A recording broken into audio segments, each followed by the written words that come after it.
The New York Giants, in their first preseason game of the 2023 season, unfortunately fall 21-16 to the Detroit Lions.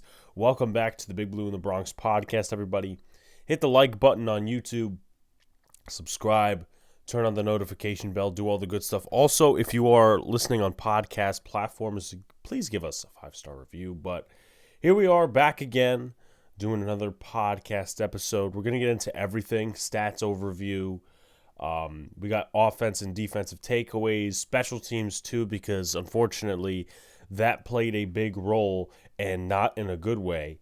And then we'll talk about rosterable players at the end as well, maybe some overreactions that Giants fans may have and whether they're valid or not after one game. But I'm just going to say this before we get into all the other good stuff. This was a game where you do ring the bell in terms of concerns for the depth on this roster. Now, you guys know me. If you've been listening to me, watching me, however long, you know I'm not a negative Nancy when it comes to the New York Giants. The Yankees is a different story. But when it comes to the New York Giants, I'm a positive guy, but I also will keep it 100 with you. I will tell you the truth. And there's not a ton of positives you can take away from this game. Now, are a lot of these mistakes fixable? Yeah.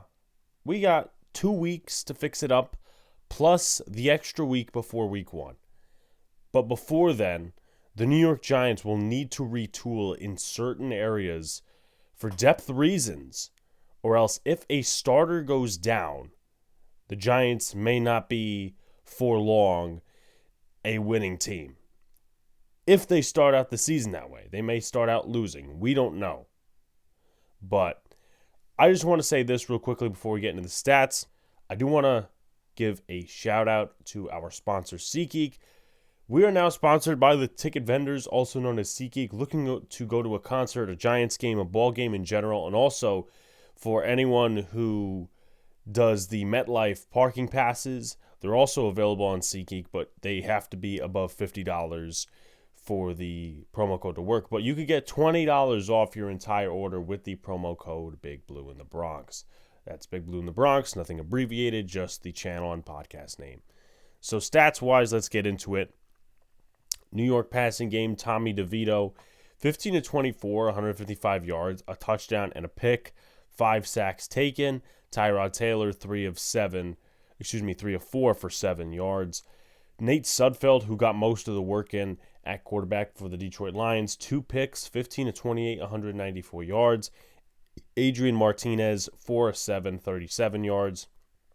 Took 1 sack. The Giants' rushing game, we'll talk about it more extensively, but it was not there. Jashawn Corbin, 3 carries, 40 yards. The longest he had was a 33-yard carry, so after all, it is 2 carries for 7 yards. 4 carries for 11 yards for Tommy DeVito. 6 carries, 9 yards for James Robinson. 5 carries, 9 yards for Eric Gray. 1 carry for 1 yard for Matt Breida. The Detroit rushing game had a little bit more success, but that's not by much. Devine Ozigbo, 11 carries, 31 yards, 2.8 yards per carry. Benny Snell, the former Steelers, 6 carries, 23 yards, 3.8 yards per carry. Jahmyr Gibbs, 6 carries, 19 yards, 8.2 yards per carry. And then Mohamed Ibrahim, the rookie undrafted free agent out of Minnesota, 4 carries, total of 9 yards, 2.3 yards per carry. In terms of leading receivers, not going to go into all the receivers, but leading receivers for both sides, David Sills, 2 catches, 36 yards. Cole Beasley, 4 catches, 33 yards. Jamison Crowder, 2 catches, 32 yards. And Khalil Pimpleton, 2 catches for 15 yards. Tommy Sweeney also had a 14-yard reception for a touchdown. And then you take a look at the Detroit receiving game. Chase Cota had a big day, 4 catches, 60 yards. James Mitchell, 3 catches, 53 yards, and then Antoine Green, 3 receptions, 36 yards, along with a couple of 1-reception guys. You take a look at the defensive side of the ball. The lead tackler for the Giants was Alex Cook, the undrafted free agent out of Washington, who played really well. I'll get into him later.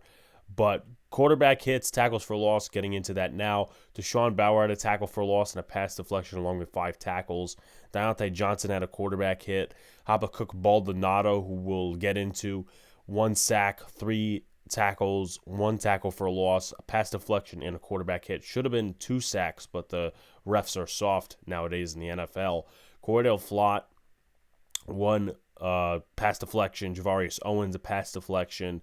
Jason Pinnock, 2 pass deflections, a tackle for a loss, and an interception. Dane Belton with an interception as well, and Troy Brown with a pass defended, and Tamon Fox with 2 quarterback hits.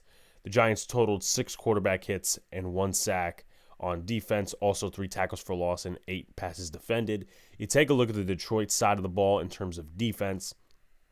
1 pass deflection for Jack Campbell with 4 tackles, 1 tackle for loss for Jalen Reeves-Maben. Julian Okwara had the day of his life, probably the best day he's had in the NFL. He's had a career just sidelined by injuries. 3 quarterback hits, 3 tackles for loss, 3 tackles, 3 sacks. Brandon Joseph, the rookie undrafted free agent out of Notre Dame, he had a tackle for loss and a pass deflection. Brian Branch, tackle for a loss. Levi Umwuzurike with a tackle for a loss. Let's see what else we got in here. His brother, Romeo Okwara, former Giant, 2 tackles, 2 quarterback hits, a tackle for a loss, and a sack.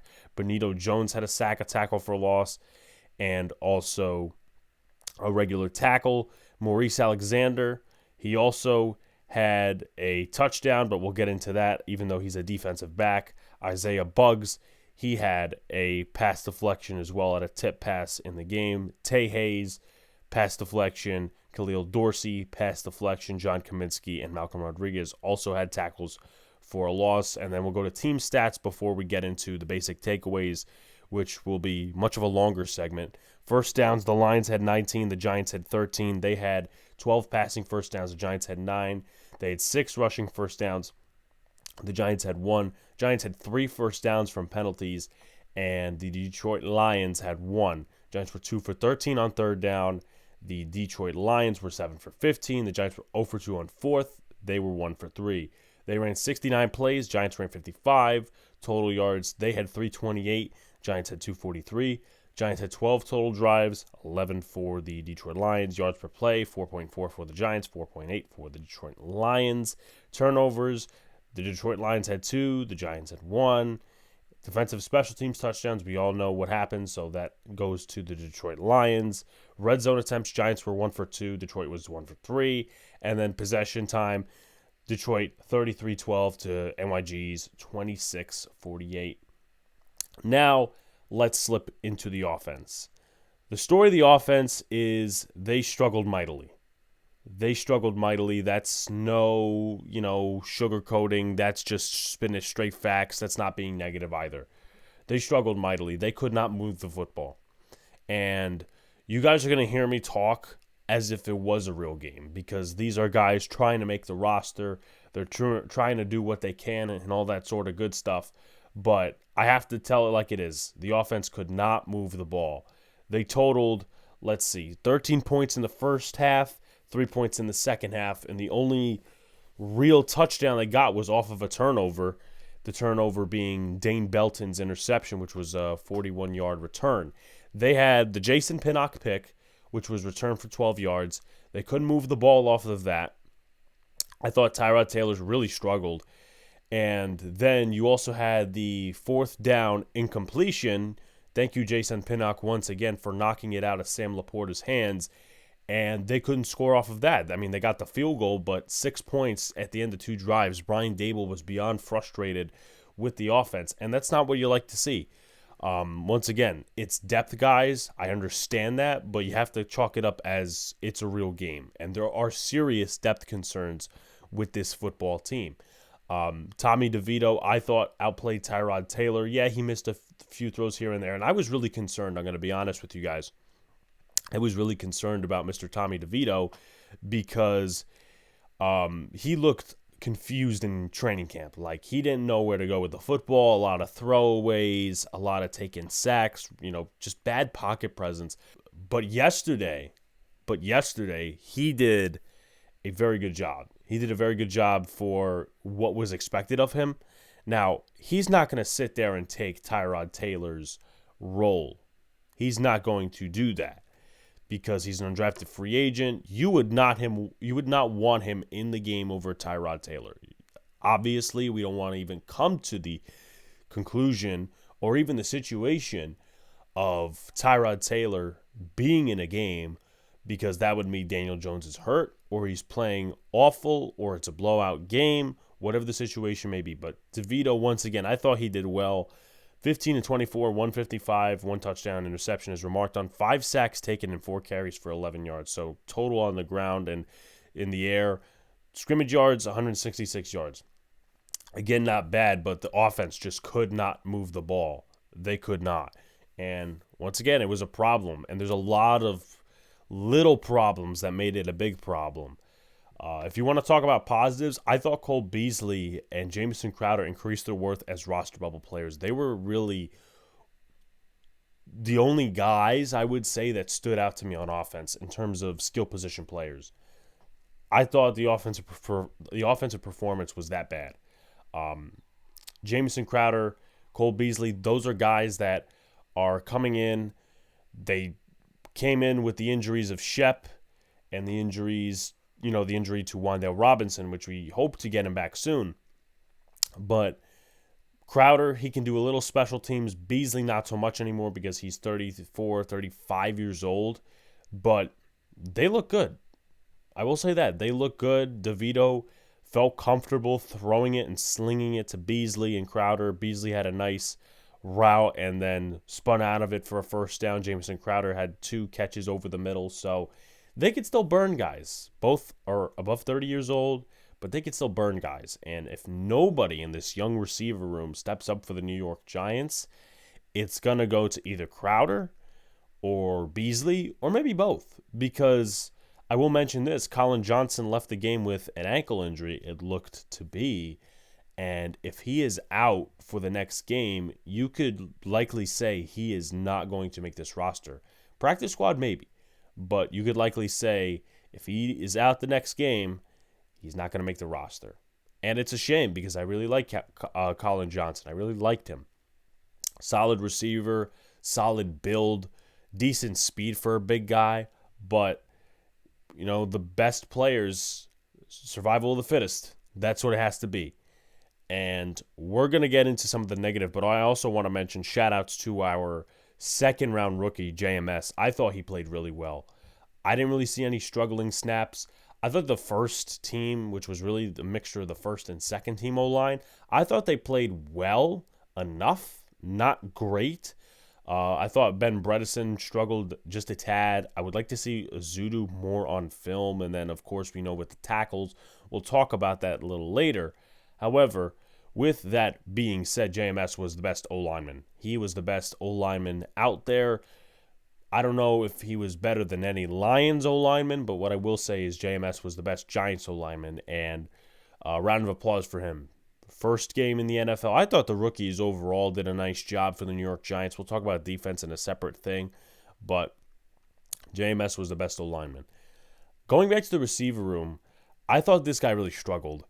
Bryce Ford Wheaton. He was hyped up coming in, this undrafted free agent who makes a ton of plays, whatever. And we saw some of the same issues from college really lean over into this game for Bryce Ford Wheaton. He had a key drop. Now, the defender was really up on him. He was pressed up on him, man-to-man coverage. That's what we expect at the NFL level, right? It's not going to be some just ride through the park. But he wanted to catch the ball with his body, not his hands. And we know in the NFL, you can't do that. You can't do that. Also, there was a big pass interference penalty where he just shoved the guy out of his way, and that ended up going on the offense. That was 10 to 15 yards back. That's not really how you make a roster spot. And he played a role later on something that I could agree lost the Giants the game in terms of momentum. We'll talk about that, but dropped the pass. He also fell down on a throw from Tommy DeVito. Now, it was not a good throw because it was bouncy and he was throwing from a collapsing pocket.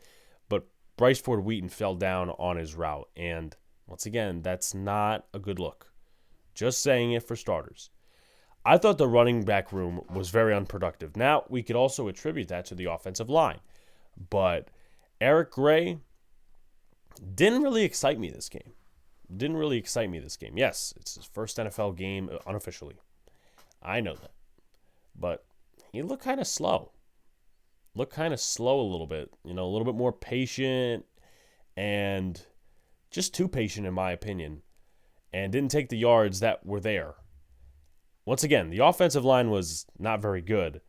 But even on returns, Gray didn't have the best speed. And you could attribute that, yes, just like the offensive line, to the kick return coverage. But not an impressive debut from Eric Gray. And to be fair, I'm not trying to take a victory lap here, but one of my concerns with Eric Gray being drafted by the Giants were his speed. At the Senior Bowl, he didn't look fast as he did in college with Oklahoma. We'll see what happens. I'm not going to sit here and say he's a bust already because I would be fraudulent for that. Gary Brightwell did not play, so James Robinson got some reps, and boy, did he look awful. He didn't look good. There was one play where JMS had a hole for him, and he just went right. And once again, one of my concerns, James Robinson being slow. Had a good season a couple of years ago with the Jaguars, but that's far in the rearview mirror right now. Last year with the Jets, they traded for him after the Breece Hall injury. He was not good. James Robinson signs with the Patriots this offseason, gets cut due to a physical mishap or whatever the case was, and now he's with Big Blue, but he didn't look good. And he really hasn't been stunning in camp either. So I think that injury a few years ago really has taken him by the balls, but that doesn't mean we make excuses and say he should make a roster spot. He did not look good. Overall, I think he had 6 carries for 9 yards. That's not going to get it done. But I will say the best running back that was in the room, he did sprout off for 33 yards, was Deshaun Corbin. And I thought he could have gotten some burn in the return game, whether it's punts or kicks, because the Giants really needed something back there. But Deshaun Corbin, I thought, was the best looking back. Now, does that mean he's going to make the roster? No. The Giants could sit there and say, look, we'll bring somebody in from the outside or whatever the case may be. But I thought he was the best looking back in the room. Not just because he had a big run. I mean, Sandro Platzgummer had a big run 2 years ago. And I would not say he was the best back in the room. But again, Deshaun Corbin, I thought he looked the fastest. He was very decisive. And that's a good thing in terms of picking the holes that were very limited. So I honestly would like to see him rotate a little bit more with the ones. James Robinson and Gary Brightwell and all these other cats, they've been rotating with the ones. So Deshaun Corbin, I'd like to see him with the ones a little bit next week against the Panthers. I'm considering going to that game, by the way. But some more things as well. You know what? Let's just cut right to the chase. The offensive line. Holy Jesus, did they look terrible. Now, the first team, which was mixed with the second teamers, didn't look bad. I mean, they gave up 1 sack, fine, whatever. But the Giants need to slam the panic button at the waiver wire. They really do. And you know what? I would actually go as far to say the New York Giants need to cut those 2 players and start bringing in other tackles, whether they're undrafted free agents, solid veterans, whatever the case may be, because you don't want to wait it out. This is my personal opinion. You could call an overreaction if you want. You don't want to wait it out, cut these guys when 53 cutdowns are coming. What is it? It's August 29th? And then just say, okay, waiver wire, we're going to bring these guys in as the backup tackles, whatever. And then they play crap for your team. I'm not going to sit here and say Joe Shane's an awful GM or go off the deep end. But we know damn well that Corey Cunningham and Wyatt Davis looked god-awful. God-awful. Cunningham gave up 3 sacks. Wyatt Davis gave up 1.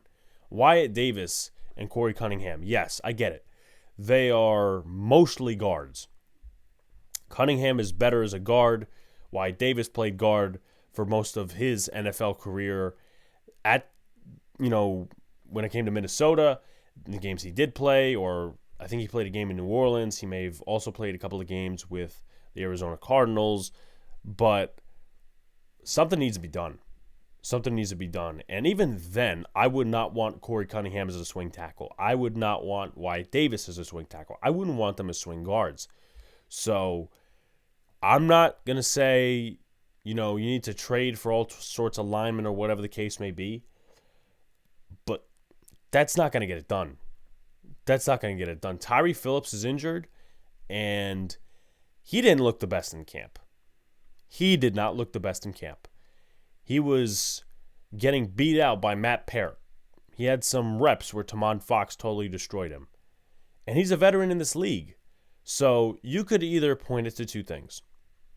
Number one, that Bobby Johnson and Brian Dable and Mike Kafka are putting these guys in the wrong positions, because Cunningham could be a guard, Wyatt Davis we know is a guard, or the Giants need O-line depth. These guys can play the positions, but they're playing it poorly.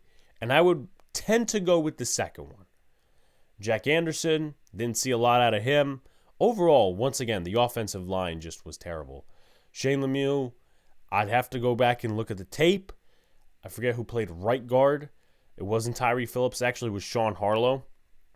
But, again, you might see some guys come in from the waiver wire, but you also may see some guys, in general, just stay on the roster that you did not expect. Shane Lemieux, as crazy as this may sound, might make the roster because of the lack of depth. Sean Harlow, I predicted him to make the initial 53. He may stay on because of the lack of interior depth and the lack of depth on this offensive line.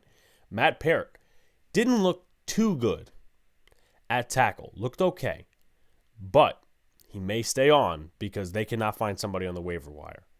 And they couldn't have any success with Corey Cunningham or Wyatt Davis. So that's as far as the offense goes. Now let's go to the defense, where you do have more positives, but there's also some teetering negatives in there. I believe the safety room is full of monsters, and it all starts with the opposite starting safety in Jason Pinnock. Boy, did Pinnock have a hell of a first quarter. First play of the game, interception.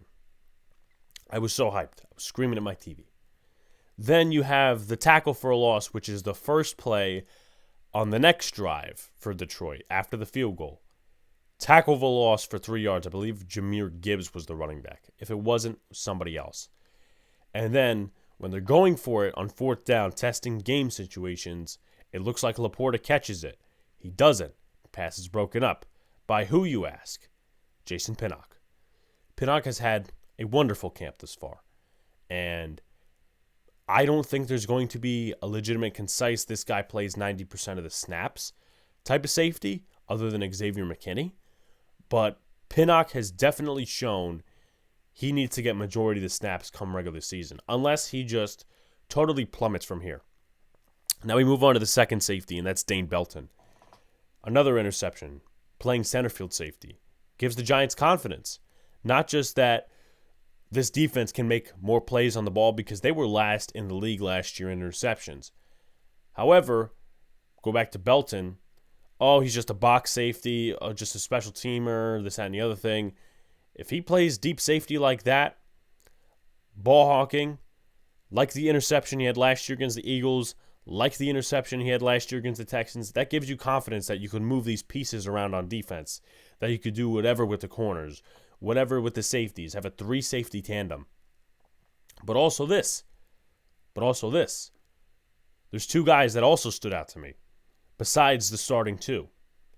I thought Bobby McCain played well. I didn't see him in many coverage situations, despite him being a former corner, but I thought he played well in terms of box safety. And I will say the same thing for Alex Cook. A couple of plays in the box for those two. And I'm going out on a limb here, putting this on the table. Could Nick McLeod be cut from the New York Giants? He's injured right now. So we could think back to the Colin Johnson injury and Beasley and Crowder maybe making the roster over him. Yeah, McLeod had a ton of experience last year with the Giants, playing corner, doing all these different things, also playing on special teams. Alex Cook has had plenty of experience on special teams going back to his UDFA, going back to his days as a Washington Husky. I think he blocked the punt, and also he stopped a fake punt too. You go back to the highlights. Bobby McCain also could play special teams. So I would just look out for that. Bobby McCain, Alex Cook, those guys. Now, Cook, I don't think is going to make the roster. I could be very well wrong if he starts exploding in the next 2 weeks. McCain, I think, is a serious threat to make the roster. But I think the Giants, what you can say about this game is that you are confident in that safety depth. At least I am. I don't know if you guys are. You guys tell me in the comments, whatever. I think the Giants have solid safety depth. Now, I'm going to move to a little bit more negative in a sec, but I do want to remark on Deonte Banks played great. He played really well in the snaps that he was given. I don't have the snap counts, by the way. That will likely be next show, or maybe we don't, put that in for the preseason. But Deonte Banks played really well. There was a deep down the field pass. Deonte Banks defended it. There was another deep down the field pass. Banks defended it. And the guy just straight up pushed him right in the face. Surprisingly, that was not pass interference, but also not surprising because the refs were terrible. But I'm not going to say that's a reason we lost. But Deonte Banks played really well. Jordan Riley, I thought he played well. Not Dexter Lawrence or Aaron Donald impactful, but I thought Jordan Riley played well. Better than my expectations coming into training camp, coming into the preseason. And also Trey Hawkins, I thought he played well. Yeah, he gave up some receptions, but the key was locking down in man coverage, playing so that the runner does not get past the first down marker if you're 7-8 yards off, and making the simple tackles too. You have to acknowledge that. You also have to acknowledge, just in the cornerback room, we'll talk about it more in depth, Cordell Flott got hurt, so that's not necessarily a good thing in terms of him trying to make the team as a slot corner. Now, he will make the team, yes, but will he be the starting slot corner? I don't know about that. We'll see over the next 2 weeks. Tamon Fox and Haba Baldonado stood on the edge room. I told you guys about Haba Baldonado. A lot of people put him down, laughed at me. Oh, he's an undrafted free agent. He's not going to do anything. He's not going to make the roster. Now, I could sit here and be wrong for taking a victory lap, and he's quiet over the next 2 weeks. Hasn't really had that much of an impactful camp. But arguably, he should have had 2 sacks. Arguably. That roughing the passer call was the most bullshit call I've ever seen, in some ways. Maybe other ways, people will say it's roughing the passer because he landed on him. But that counts as a sack to me.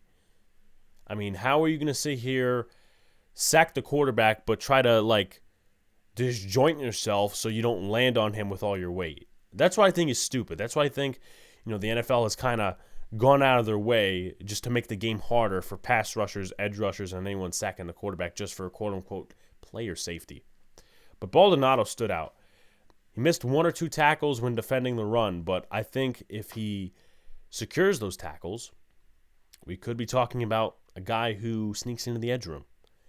And Tamon Fox, I thought he played well too. 2 quarterback hits, not much defending the run, but you can thank him as to, I would say 50% of the reason that Jason Pinnock got his pick. Jason Pinnock with the 50.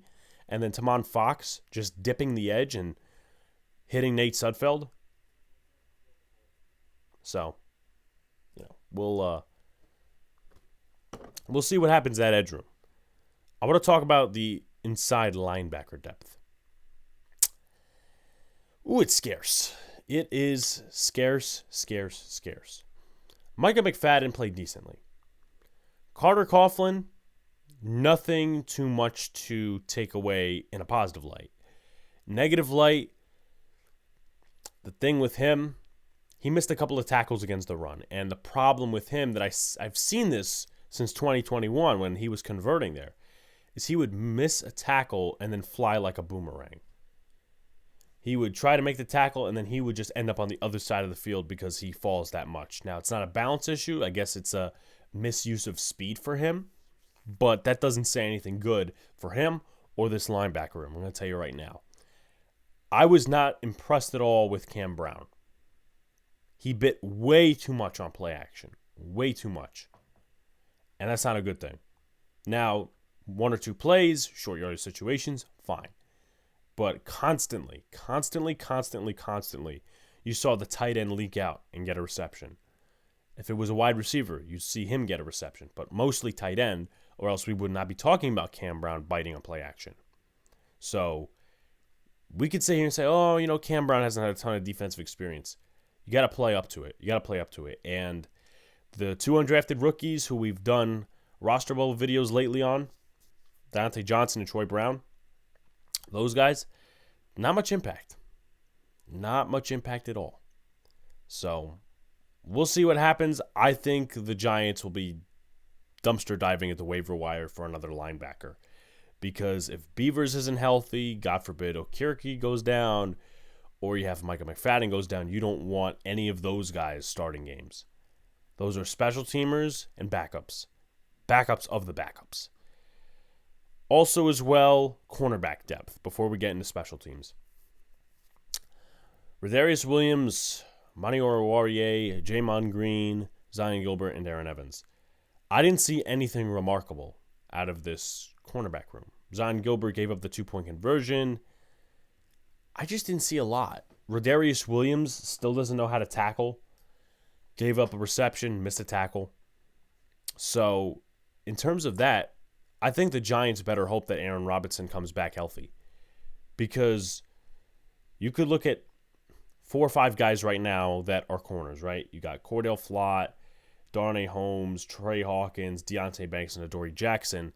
If you want to secure yourself with another corner, Aaron Robinson could be that guy. Aaron Robinson can actually tackle. The problem is he can't stay on the field. And, once again, he's a slot corner and outside corner, so he's versatile in that area. But if the Giants don't get him back sometime soon, you could be looking at either one of these guys by an inch making the roster or the waiver wire again, where they do pick up a guy like Justin Lane or another Jason Pinnock like last year. So that's it for the defense. Let's go into special teams. I'm not going to talk about the elephant just yet. No action in the return game whatsoever. Let's look at the averages. Let's start there. Jaden Mickens, a return for 18 yards. Eric Gray, 3 returns for 62 yards. His longest was 22. He also had a good return that was past the 30, but it was brought back by a penalty, so that's no surprise to anybody. But he averaged 20.7 yards per return. And then on punts, he had 4 yards per return, 2 returns total.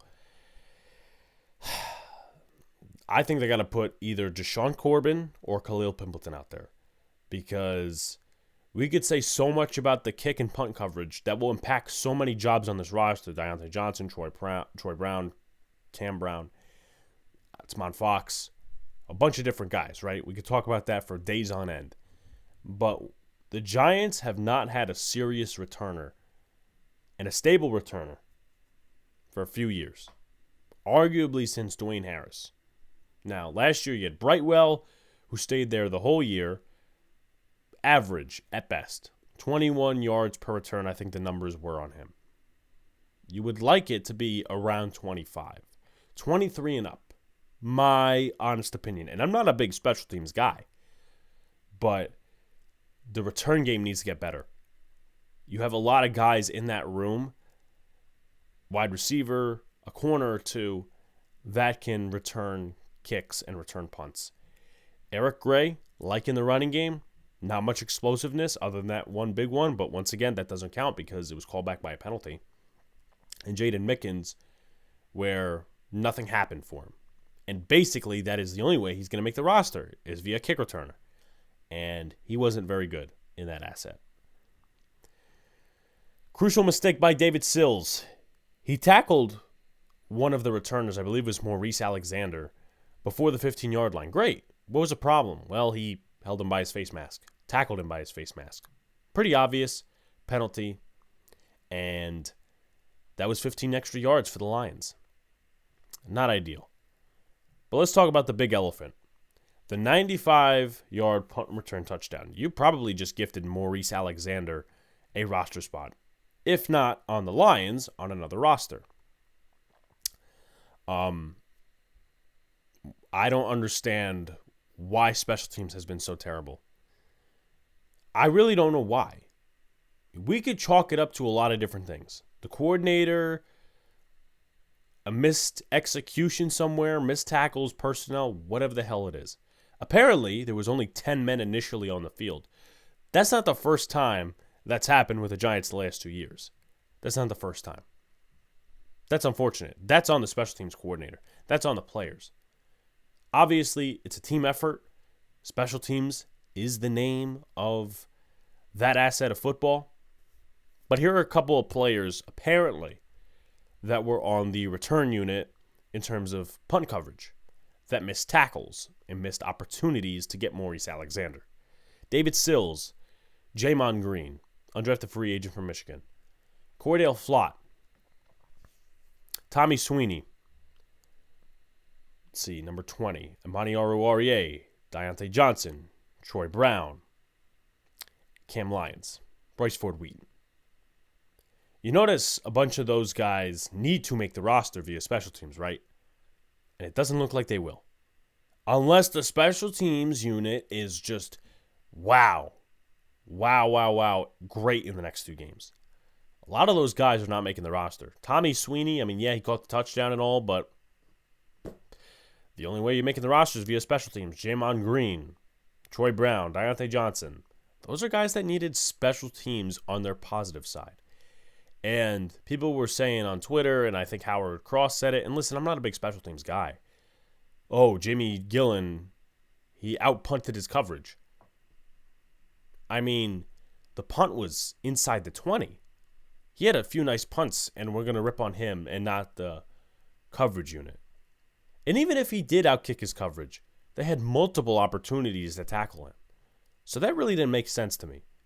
I'm not going to say that Jamie Gillen is an all-pro punter, but let's relax. Let's focus on the actual wrongful, play at hand, for lack of better words. Now let's go into overreaction time, and then we'll do stock up, stock down to finish up. Is Eric Gray as slow as we saw in the game against the Lions? I would give him a few weeks. In the Senior Bowl, he didn't look great. In college, a different story. In this game, not great. I'm going to wait on it. We'll see what happens in camp. We'll see what happens the other 2 preseason games where he probably will get a lot of snaps. Bryce Ford Wheaton is overhyped. I'm going to go ahead and say yes off of 1 game. Other than a few nice catches in camp, has been quiet. He does not fit the offense. Sorry, he does not fit the offense. I know a lot of people say, oh, he's going to make it over Colin Johnson. I don't think so. And even if Colin Johnson doesn't make the roster, I don't think Bryce Ford Wheaton's making the roster. I'm just speaking honest facts. Drop issues. Goes back to college. Not being able to beat press coverage. Goes back to college. We saw that when he shoved a guy to the ground for an offensive pass interference. Fell down. Not an issue going back to college, but can't do that when you're trying to make the roster as a 6th, 7th receiver. Waiver wire time. O-line and inside linebacker. Overreaction? No, I don't think so. I think it's very real. I think the Giants need a 4th inside linebacker, maybe even a 5th. Someone who's got solid experience can come in, play some nice ball. And then O-line. I think they will need to go and attack that, whether it's interior, exterior too. Offensive tackle needs to be addressed as depth. So a guy gets cut, you might want to pick him up. Now, as I said earlier, you might want to do that starting now. Start testing a couple of guys. I know it's not going to be good in terms of chemistry for the guys you do keep, for the Lemieux, the world, the Jack Andersons, the world, whatever the case may be. But would you rather sit here and say, okay, we got to look at the short-term chemistry of these O-lines, even though these guys aren't going to play with each other again after the summer? Or would you rather say, look, we got to see what happens in terms of depth tackle. We got to go out there and sign some free agents, cut some guys early before anything. And this next one, I don't think is an overreaction. I don't think so. Marcus McKeithen and Josh Azudu should see time at offensive tackle this summer. I absolutely believe that. I do.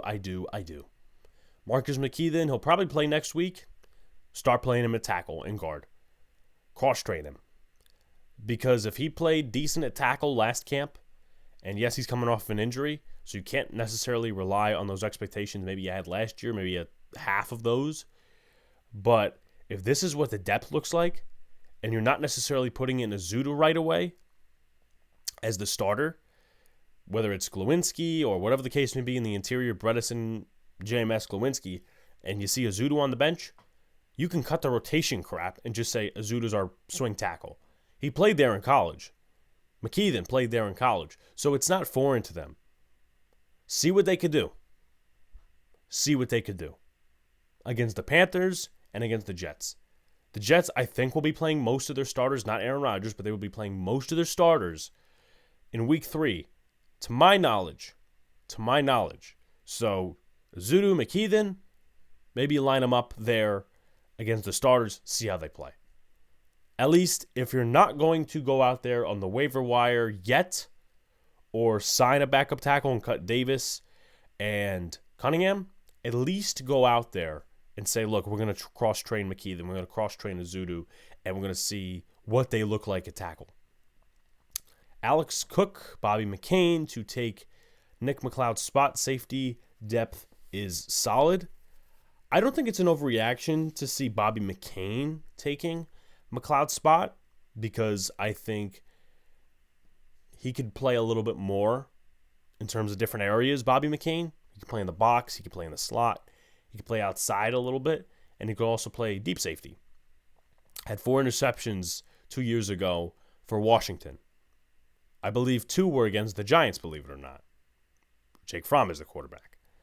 But, however, going back to the central point of this, I do think he could take McLeod's spot, considering the fact that, A, he was playing with the 1s and 2s, and B, McLeod's injured for this game, and McCain got a lot of playing time. Alex Cook, I think he could increase his value. I think he may make another roster. If he doesn't, I think he goes on the Giants practice squad because he looked really good. Now, he's a one-dimensional player, doesn't do much outside the box, but I think he can make the practice squad. Giants better hope all 3 backup D linemen are healthy. Now, that's an underrated concern I didn't talk about.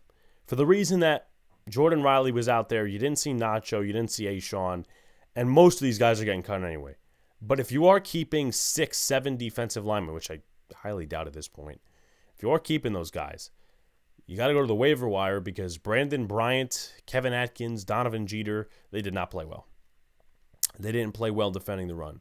Yeah, this many yards per carry, whatever, 3-point whatever the Lions had, but they didn't play too well. They were getting moved off the ball. And I don't think Wink was too happy about that. So with the scarcity in terms of the back room for the Giants' D-line depth, I think Jordan Riley is now a lock to make the roster, unless DJ Davidson comes back soon. Special teams sucks again. That's no surprise. I don't think that's an overreaction. I really don't. Because I've seen it 100 times. The last few years. Someone put out a stat under Dan Duggan's tweet. I was laughing my ass off. The Giants were 10th in special teams in 2021.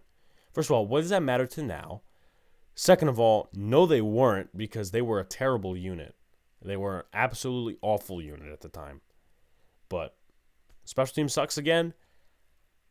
That can be attributed to the players, but Thomas McGahee has been here since the Shermer regime, and I have no idea why he's still here. Roster bubble, stock up, stock down, stock up. Papa Baldonado, Tamon Fox, Cole Beasley, Alex Cook, Tommy DeVito, Jashawn Corbin, Bobby McCain. Stock down, Wyatt Davis, Corey Cunningham, entire cornerback room for the roster bubble guys, Bryce Ford Wheaton, and backup linebacker outside of Micah McFadden. So that's a show for you guys. Like, comment, subscribe to all the good stuff. Turn on post notifications so you know when a live stream pops, video drops. Appreciate you coming back. In terms of content regarding this podcast, we'll have one out next Tuesday. I'm going to interview Dean Jones, we had on last year for the Panthers preview in week 2, going to talk to him a little bit. And, he'll give us the insight regarding Bryce Young and all these different guys. They play the Jets this week. So if you guys want to see anything in terms of, hey, how this guy plays, whatever, little preview, watch a Jets game. Like, comment, subscribe to all the good stuff. 5-star rating on Apple Podcasts. Remember, guys, $20 off your SeatGeek tickets for concerts, MetLife Stadium parking passes, or regular game tickets. Promo code Big Blue in the Bronx. Peace out, y'all. See you later. Let's go Big Blue.